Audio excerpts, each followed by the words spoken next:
नाज़रीन, सिंध ज़रई यूनिवर्सिटी टंडे जाम जी 12वीं कनोवोकेशन में 811 ग्रेजुएट्स शागिर्दनि खे डिग्रियूं ऐं मेडल सां नवाज़ियो वियो। पोज़ीशन हासिल कंदड़नि खे 100 मेडल ऐं 59 PhD जूं डिग्रियूं ॾिनियूं वयूं।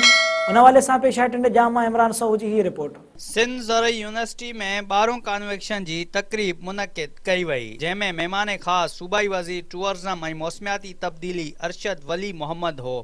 कॉन्वेक्शन तकरीब में 34 शागिर्द ऐं शागिर्दाणनि खे गोल्ड मेडल ॾिना विया। 4 शागिर्द ऐं शागिर्दाणनि खे 15 ग्राम गोल्ड मेडल ॾिना विया, जॾहिं त 3 शागिर्द ऐं शागिर्दाणनि खे 10 ग्राम गोल्ड मेडल ॾिना विया।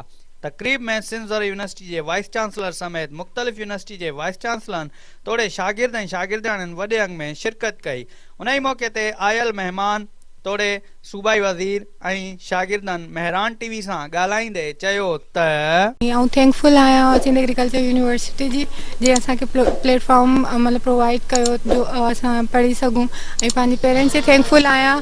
हुननि मूं ते महिनत कई आहे, छो जो आउं पंहिंजे ख़ानदान जी पहिरीं छोकिरी आहियां जे मतलब यूनिवर्सिटी लेवल ताईं आई आहे ऐं हुन मेडल वरितो आहे, गोल्ड मेडल। मां 2016 बैच में फैकल्टी ऑफ एग्रीकल्चर इंजीनियरिंग में इरीगेशन एंड ड्रेनेज में पंहिंजी मास्टर ऑफ इंजीनियरिंग कंप्लीट कई आहे ऐं अल्हम्दुलिल्लाह मां उन बैच जो पोजीशन होल्डर आहियां, फर्स्ट पोजीशन आहे।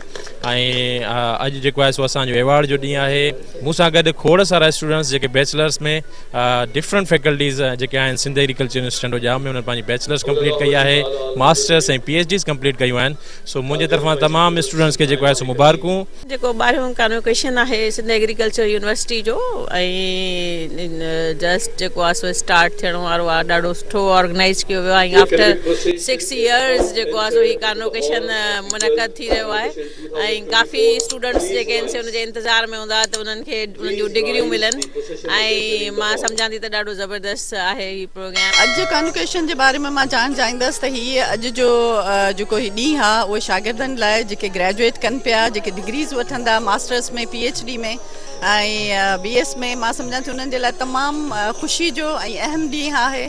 ऐं न सिर्फ़ु उन्हनि ॿारनि लाइ, उन्हनि जी फैमिलीज़ लाइ, उन्हनि जे पेरेंट्स लाइ जिन केतिरियूं सारियूं कुर्बानियूं ॾेई ऐं उन्हनि ॿारनि खे इन मक़ाम ते पहुचायो हूंदो।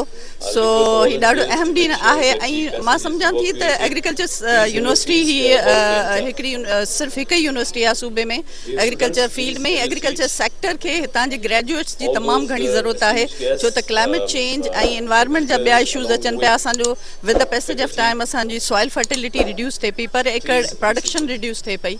त उन सिलसिले में ही ॿार जॾहिं हितां डिग्रियूं वठी निकिरंदा ऐं प्रोफेशनल फील्ड में ईंदा त मां सम्झां थी पंहिंजो बहितर रोल प्ले कंदा।